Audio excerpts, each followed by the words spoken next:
en medio de nuestras necesidades, porque aquí, en este taller, está el alfarero perfecto. Amén, gloria a Dios. Amén. Entonces, denle un gloria a Dios, denle un amén, denle una aleluya, abra su boca, glorifíquele, porque si usted tiene la convicción de que el Espíritu Santo está aquí, si usted tiene la convicción de que esta es la casa de Dios y Dios ha sido huésped para servirle a usted, entonces sea usted agradecido de Él. Aleluya, gloria a Dios. Aleluya. Eso es, cuando usted va a la casa de alguien, usted le agradece por la gentileza de recibirle y le agradece el momento de irse por todo lo que le pudo brindar y por el buen momento que usted tuvo con esa persona, por las grandes atenciones que estuvo esa persona con usted. Por eso el agradecimiento a nuestro Dios debe ser continuo y constante. Aleluya, gloria a Dios. Al venir a la casa de Dios o al llegar delante de Dios, porque no solo aquí se alaba a Dios, en cada lugar, en cada momento que usted está, debe alabar a Dios, debe glorificar el nombre de Jesús, debe reconocer que el Espíritu Santo va en su compañía. Gloria a Dios, que usted no anda solo, que usted está acompañado del Todopoderoso. Aleluya, gloria a Dios. ¿Verdad que sí? Amén. Por eso debemos darle siempre las gracias. Gloria a Dios. Gloria a Dios. Nosotros vamos a estar hablando precisamente como iniciamos el culto con la adoración. Hoy yo soy un altar. Gloria a Dios.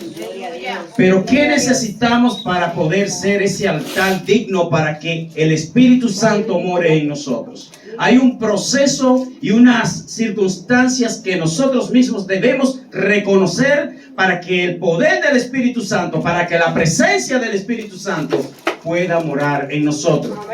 Y todo ese proceso y esa circunstancia debe llevarnos a nosotros a dar pasos de obediencia, porque la obediencia nos va a llevar a la reverencia y la reverencia nos va a llevar a la consagración. Aleluya, gloria a Dios. O sea, obediencia. La obediencia nos llevará a la reverencia y la reverencia nos va a llevar a la consagración. Ahora, nosotros debemos tener claro el concepto de cada una de estas cosas. ¿Qué es la obediencia? ¿Qué es la reverencia y qué es la consagración?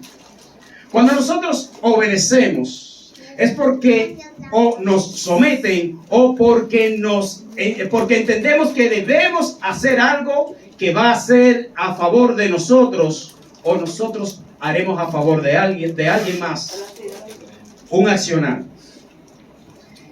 El cumplir una palabra, el cumplir un mandato, nos guía y nos enseña a ser obedientes.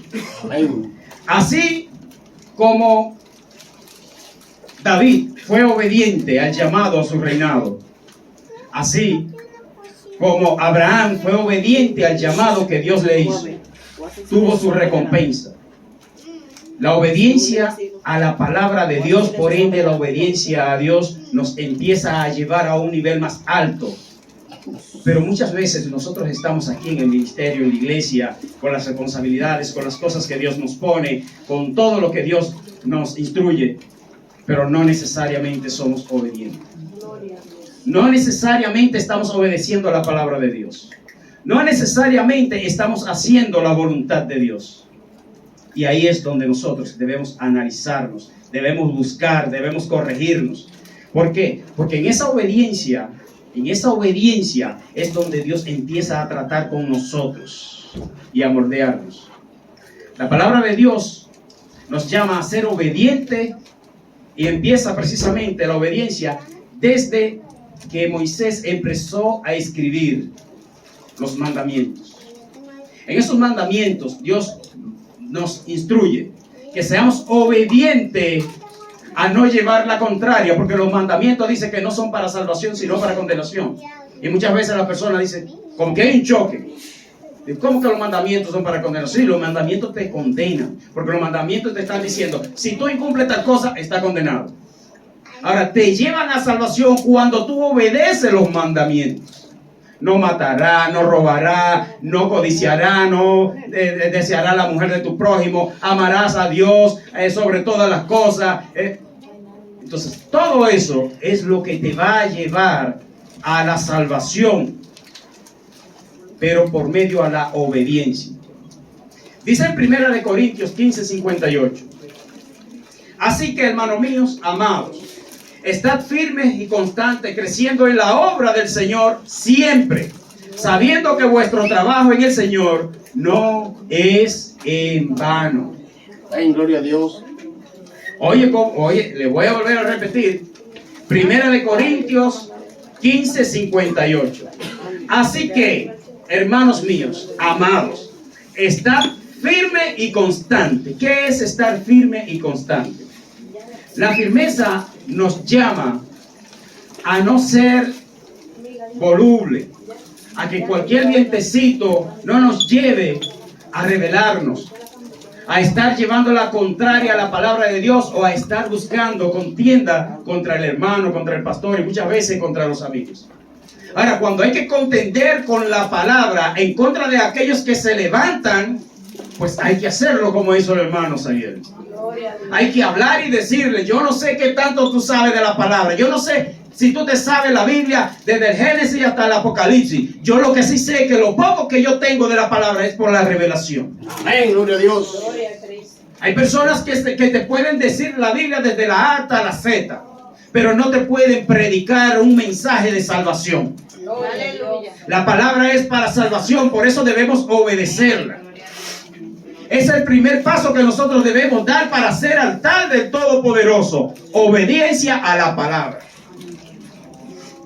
Y cuando dice creciendo en la obra del Señor siempre, no es me toca predicar el domingo, voy a leer la Biblia. Me toca salir a evangelizar, me voy a poner en ayuno y oración ese día. Me toca ministrar o dirigir el culto, el viernes estoy yo metido. No. Siempre, constantemente, la oración continua. La oración continua, la lectura continua de la Biblia. Yo no le está hablando a una persona que se faja 3, 4, 5 horas a leer la Biblia. No, a mí no me vean como un santo. No, yo tengo tantas debilidades, quizás más debilidades que ustedes. Pero tengo en la cabeza esa exhortación de que debo sacar tiempo, pero tiempo de calidad para orar, tiempo de calidad para orar, tiempo de calidad para leer la Biblia, tiempo de calidad para cuando tengo que hablarle a alguien de la palabra de Dios, poder decírsela, que sea una semilla que pueda germinar y no sea un tropiezo que pueda caer. Aleluya, gloria a Dios. ¿Cómo es eso? Sí, hay personas, el testimonio del hermano Xavier, hay personas que te quieren predicar la Biblia conforme a su santo concepto, y lo que hacen es que el otro claudique, peque, se caiga, tropiece. Y la palabra de Dios no es contradictoria a ella misma. Es contradictoria a la intención del hombre que no tiene revelación de la palabra de Dios. Entonces nosotros debemos estar continuamente obrando sobre la palabra de Dios y sin fluctuar. Por eso dice ahí: sabiendo que vuestro trabajo en el Señor no es en vano, porque tendremos la recompensa que Dios nos da. ¿Y cuál es esa recompensa que Dios puede darnos? La salvación, los ministerios, los dones. ¿Usted sabe lo bueno que es cuando a usted le dicen: usted tiene el don de predicar, o de sanidad, o de discernimiento, o un don de cualquier don? Ya usted está siendo bendecido grandemente. Cuando usted se encuentra con una persona y usted ahí mismo tiene una revelación del Espíritu Santo y usted empieza a darle palabra, y esa persona empieza a ser ministrada, y esa persona empieza a ser confrontada por la palabra de Dios, y esa persona empieza a romper ese cordón que lo tenía atado, el cordón de la depresión, el cordón de la prostitución, de las drogas, cualquier tipo de ese cordón que te tiene atado, y la palabra te está cortando a ti, pero también está cortando a quien tú le estás hablando. Y esa persona empieza a decir: pero yo no sé por qué yo siento este deseo de llorar, si lo que tú me estás hablando yo prácticamente ni lo creo ni lo entiendo, y anhelo, el deseo de llorar. Y empieza esa persona a llorar y a decir, pero no sé qué es lo que me pasa, pero lo que tú me estás diciendo me está transformando. Gloria a Dios. Aleluya, gloria a Dios. Y usted no tiene que andar por ahí como si es un superhéroe. No, no, no. Usted es un barro. Usted es una vasija de barro. ¿Usted sabe qué característica tiene la vasija de barro? Que si se cae se rompe fácilmente. Frágil, usted es frágil. Lo que pasa es que lo que contiene esa vasija de barro es lo grande, es lo fuerte, es lo poderoso, que es la palabra de Dios. Pero vamos a ser obedientes a la palabra de Dios. Vamos a abrir nuestra boca para que todos aquellos que estén pasando por depresión reconozcan al Cristo que los sacó a usted de la depresión. Que usted pueda dar el testimonio y decirle: yo estuve sumergido en una depresión por tal o cual razón, y el Espíritu Santo, por medio de una persona que ni siquiera me conocía, empezó a decirme: tú estás en esta depresión, a ti te está pasando tal o cual cosa, y es necesario de que tú salgas de esa depresión conociendo a Cristo Jesús y transformando tu vida. Ese es Cristo, no usted, pero es lo que usted debe tener por medio de la obediencia de la palabra de Dios. Amén. Gloria a Dios. Aleluya, gloria a Dios. Gloria a Dios. No cierren su boca y glorifiquen a Dios. Glorifiquen al Espíritu Santo. Glorifiquen a nuestro Señor Jesucristo. Es la palabra de Dios que rompe las cadenas, que reprende las tinieblas. Es la palabra de Dios que liberta. Es la palabra de Dios que te dice: sí, tú puedes dar el paso porque te he dado la autoridad. Pero vamos a ser obedientes a la palabra de Dios, porque la obediencia nos lleva a otro nivel en Cristo Jesús. En 2 de Samuel 15, vamos a leer del 24 al 26, algo muy interesante que me llegó en lo que yo estaba buscando para preparar la palabra de Dios. Me llegó. Y dice así, 2 de Samuel 15, 24. Gloria a Dios. Y he aquí también iba Sadoc, y con él todos los levitas que llevaban el arca del pacto de Dios. Y asentaron el arca del pacto de Dios. Y subió Abiatar después que todo el pueblo hubo acabado de salir de la ciudad. Pero dijo el rey a Sadoc: vuelve el arca de Dios a la ciudad. Si yo hallare gracia ante los ojos de Jehová, él hará que vuelva y me dejará verla y a su tabernáculo. ¿Qué situación estaba aconteciendo aquí? Aleluya, gloria a Dios. Ustedes saben que David pecó por poner sus ojos en la mujer que no era de él. Y Dios le dijo: tendrás consecuencia por tu pecado. Nosotros tenemos consecuencias por nuestros pecados. Gloria a Dios. Entonces David, un hombre obediente, un hombre con reverencia y un hombre consagrado, se desvió del camino de Dios por el deleite de la carne. Entonces, esa escalinata de 3 escalones, David la bajó por el pecado. Entonces, en el transcurrir de los años, David empezó a ver las consecuencias del pecado y sus hijos empezaron a cometer incesto. Un hijo de David se acostó con su hermana, con una hija de David, hermanos de padre. Y esa hermana en una depresión se lo contó a otro hermano. Y ese hermano, metido en cólera, ¿verdad? Estoy hablando de Amnón, hijo de David, que violó a su hermana Tamar. Y Tamar fue y le dijo a su hermano Absalón que fue violada por su propio hermano. Absalón no pudo aguantar el remordimiento de que se le hiciera ese hermano de él ese daño a su hermana. Y transcurrieron unos años. ¿Y qué hizo Absalón? David supo del acontecimiento y David lo manejó, quizás quiero decirlo, con altura. Pero sin embargo, el hijo de David Absalón no lo manejó con la altura que David estaba manejando la situación. Ese Absalón llama a todos los hijos de David a una actividad. Y cuando estaba en la actividad, agarró y mató a Amnón, a su hermano. Empezó la consecuencia del pecado. Quiero hacer este recuento para que entendamos sobre el tema del altar, como David lo llevaba cuando tuvo que salir huyendo. Porque ese hijo de David, Absalón, luego quiso apoderarse del reino de David. Se sublevó en contra de David e empezó a buscar gente que le apoyase en su proyecto, y se le sumaron, pude leer, 200 personas persuadiéndolo. Sin embargo, David tenía más que una nación. Y cuando le dijeron a David que su hijo se había levantado en contra de él y que iba hacia el palacio a derrocarlo, David recogió y huyó. Pero David no huyó simple y llanamente porque tenía miedo de que su hijo lo iba a vencer, sino porque David sabía lo que Dios había dicho, que él iba a pagar la consecuencia de su pecado. Gloria a Dios, aleluya. No era porque David tenía menos hombre que Absalón, porque de hecho dice que David, en lo que iba saliendo del pueblo, se le agregaron 600 hombres de otras poblaciones apoyándolo a él, más todo el pueblo que iba marchando con él. Pero David usa la expresión: vámonos de aquí con tiempo, no vaya a ser que se nos adelante Absalón y nos encuentre aquí y nos acabe a todos.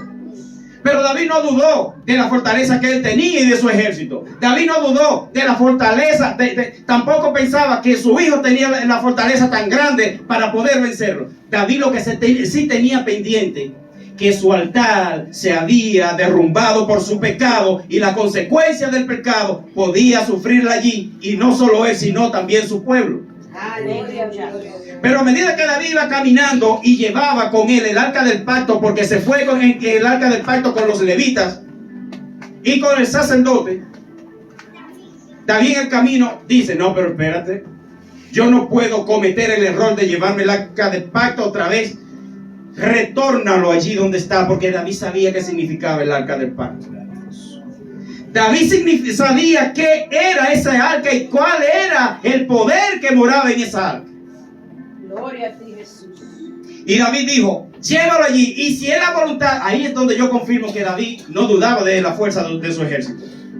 David sí sabía que tenía un propósito Dios para con él, y él tenía que quedarse tranquilo esperando que se cumpliese el propósito de Dios. Aleluya. Y David dice: si encuentro gracia en el Señor, volveré a ver el arca del pacto. O sea, volveré a tener la oportunidad de venir delante de Dios, arrodillarme y pedirle perdón y decirle: Señor, mira, he pecado, perdóname, ayúdame, Señor, a ser obediente a tu palabra, ayúdame, Dios de la gloria, a caminar en tu sendero, perdona, Señor, todas aquellas cosas que yo he hecho, y mira, dame la oportunidad de estar en tu redil, dame la oportunidad, Dios de la gloria, de que si me llega la hora de la muerte, yo no me pierda.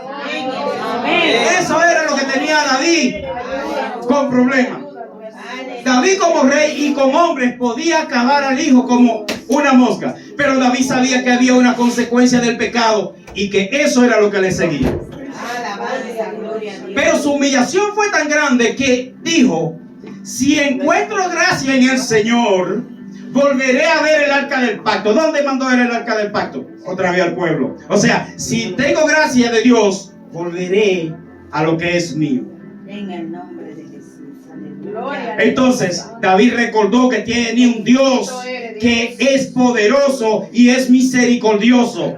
Por eso David dice, ahí mismo está la humillación de David delante de Dios: si encuentro gracia ante ti, Señor, voy a volver a ver el arca del pacto y voy allí a alabar y glorificar tu nombre. Eso es lo que David le está diciendo. Entonces ahí viene la reverencia. Ahí viene la reverencia reconociendo de que Dios es único y exclusivo. Dios y nada más. Amén. Nadie sobre Dios. Amén. Nadie sobre Jesús. Nadie sobre el Espíritu Santo, porque uno solo son. Amén. Solo Dios, único. grande, poderoso y misericordioso. David reconoció eso y es lo que nos queda a nosotros reconocer, que hay un camino para volver a subir esos escalones y estar delante de Dios y ser un altar donde Dios pueda encontrar algo grato, algo agradable para Él. Amén, gloria a Dios. Pero es la obediencia a su palabra lo que nos va a llevar a nosotros a subir los peldaños. David no estaba en sus mejores condiciones como rey. David estaba, inclusive hasta su pueblo lo había desechado, los que quedaron allí. Pero David reconocía que en medio de su situación, en medio de su condición, el Dios a quien él le sirve, y le sirvió, y le servía, y yo sé que le servirá, porque David estará allí diciendo santo, santo, santo, santo, como cada uno de nosotros debemos procurar estar delante del altar del Todopoderoso. Y confió y dijo, no importa lo que me acontezca, si en la misericordia del Todopoderoso está, entonces yo me humillaré, yo lo exaltaré, yo lo glorificaré. Gloria a Dios. Nosotros estamos para eso, para creer, para confiar, para mirar hacia atrás. Si dio un paso mal, volver otra vez a la senda y caminar directamente, corregido en la palabra de Dios, obedeciendo a la palabra de Dios. Es la oportunidad que tenemos, es la oportunidad que Dios nos da. Solo leamos la palabra, solo metámonos en la chequina, busquemos a Dios, preguntémosles a Él. ¿O usted cree que yo no le he preguntado? ¿O usted cree que yo no he buscado esas adoraciones donde dice que en momento me he preguntado, ¿dónde estás tú? ¿Dónde tú estás? En ocasiones yo manejando he echado un grito, Señor, ¿y dónde tú estás? Aleluya. Gloria a Dios. Gloria a Dios. Y en ese grito yo tengo que buscar dentro de mí. Y yo. ¿Qué es lo que he hecho? ¿O qué es lo que no estoy haciendo? Gloria a Dios. Mi reverencia hacia Dios debe ser intachable, aunque nosotros somos imperfectos y fallamos. Pero debemos procurar siempre dar las cosas buenas a Dios. Que cuando nuestro clamor sea a Dios, sea genuino, salga desde nuestro adentro y que suba al trono de Dios e inunde la sala de su trono. Aleluya.